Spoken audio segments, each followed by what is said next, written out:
I hope you're buckled up for this information because unfortunately, it's not good. Recently, both Home Depot and Lowe's just reported their latest quarter, and it gives us insight into the consumer, and unfortunately, it's not good. The consumer continues to slow down, and in the home improvement space, the consumer is slowing down dramatically. So let's jump in and see what the CEOs, the financial officers of these companies can tell us about the consumer. And more importantly, at the end, I'll kind of share my thoughts and what we all should be thinking about doing based on this. Okay, so it's not just one scary headline. Reuters reports Home Depot warns of sales profit decline on weak consumer spending. And then we've got Money Watch says Home Depot warns of pullback in consumer spending, saying Americans are delaying big projects. Gee, I wonder why we're delaying big projects. CNN goes on to say Home Depot issues a warning about the economy. So they're just jumping right to the economy as a whole. Let's read a little bit about what CNN said. Home Depot says that consumers are feeling crummy about the economy, and they're dishing out less on major home renovation projects. The home improvement giant, a bellwether of consumer spending in the housing market, lowered its sales expectations for the year. It said customers were spending less on home improvement projects, pressured by higher interest rates and concerns that the economy is getting worse. So it's not just you if you feel like, you know what, the economy is definitely slowing. You know, a lot of the news pundits are saying the economy is not slowing. We're doing just fine. But many of us in our daily lives, that's not what we're seeing and that's not what we're experiencing. Let's continue to go on. This is the Washington Post. The headline is Home Depot warns of consumer uncertainty about the economy. The retailer lowered its 2024 expectations and predicts that comparable store sales will fall 3 to 4% this year. Now, that may not sound like much, but we have to remember that Lowe's and Home Depot combined employ about 3/4 people.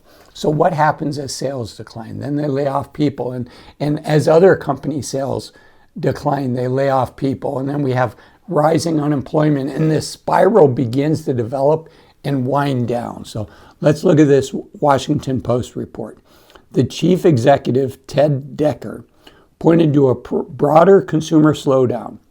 Sales related to larger discretionary projects have fallen as consumers continue to shift spending from goods to services. There's a lot of noise, he goes on to say, kind of to blame.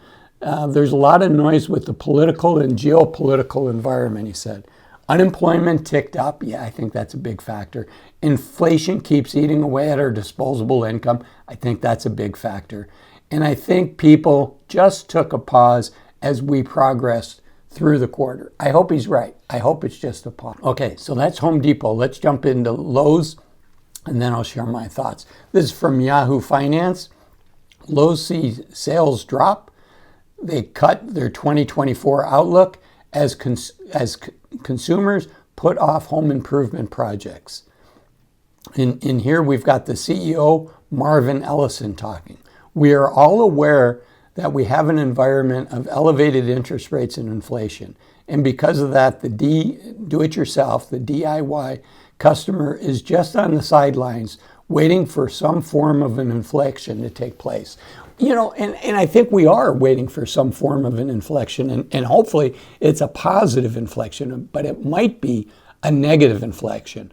And what do we do if things go from worrisome, things go from kind of bad, but if things get worse? What do we do if things go from bad to terrible or bad to worse?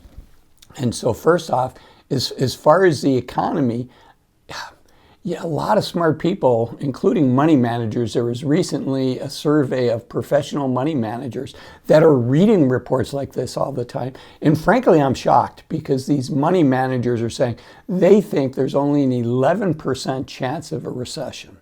And I think it's higher than that. Do I think it's 90%? Do I think it's 80%? I don't think it's that high.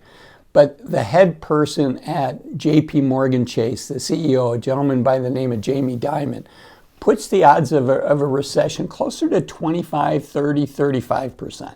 And that's kind of the ballpark I'm in. Now, I'd be interested in the comments. Leave in the comments what you think the likelihood of a recession is. And also, if you haven't subscribed yet, do me a favor and subscribe. It really does help my channel. So what do I think we should be doing about all of this?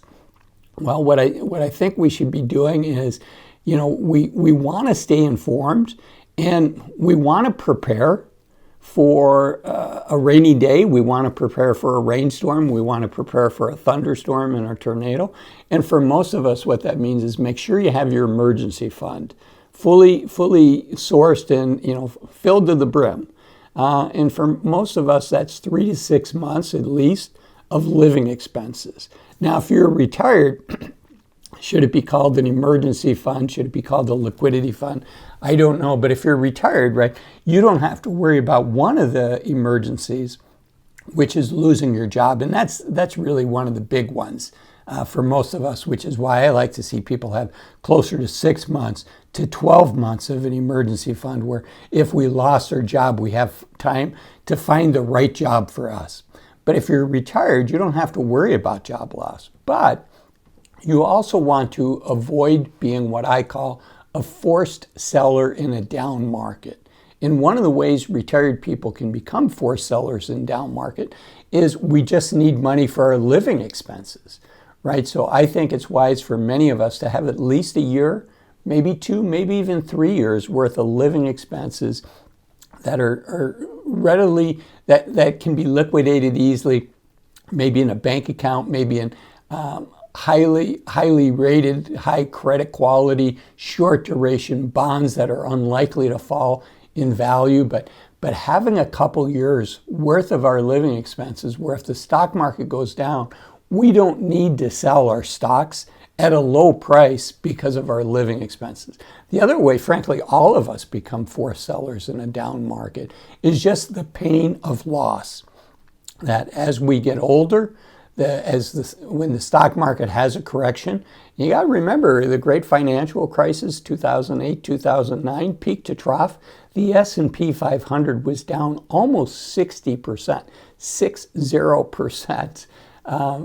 During that time. So that was really hard. During the 2022, just recently, both stocks and bonds were down. So the traditional 60-40 portfolio did not protect people as much as they thought. And the reason bonds were down was because interest rates had risen so highly, and nobody wanted these bonds at lower prices at lower interest rates when they could get bonds at higher prices.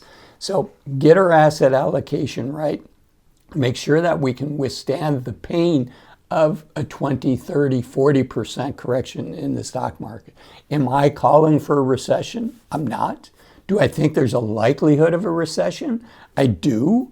There's always a likelihood, and the question is that a 5% likelihood or a 90% likelihood? But, it's really hard for anybody to make that call. I would argue it's hard for even the Federal Reserve, the Federal Open Markets Committee, which controls our interest rates, to see whether there's going to be a recession, right? I mean, their goal is to bring the economy in by raising interest rates. They're hoping to bring the economy in slowly for a soft landing. And we all are hoping and praying that the Federal Reserve can do that, because that's a great thing. It means more of us get to keep our jobs. It means there's less pain in our neighborhood. There's less pain for our friends. And a soft landing is great. But you know what? A soft landing is hard to achieve. So what do? We get our asset allocation right. And if it's not right, it's better to make those adjustments when the stock market's at all-time highs rather than when it's lower. So get your asset allocation right, set up an emergency fund, be prepared for the worst, but hope for the best. And if you're a fan of making good decisions, that's why I made this video up here, where I talk about why retiring at 65 might be a big mistake and why you might want to consider retiring sooner. The sad truth is, when we're 60 years old, most of us have less than 1,000 weeks of healthy active time remaining. So watch this video up here and get full value out of the youth of your senior years. Thanks for watching this one. Bye-bye.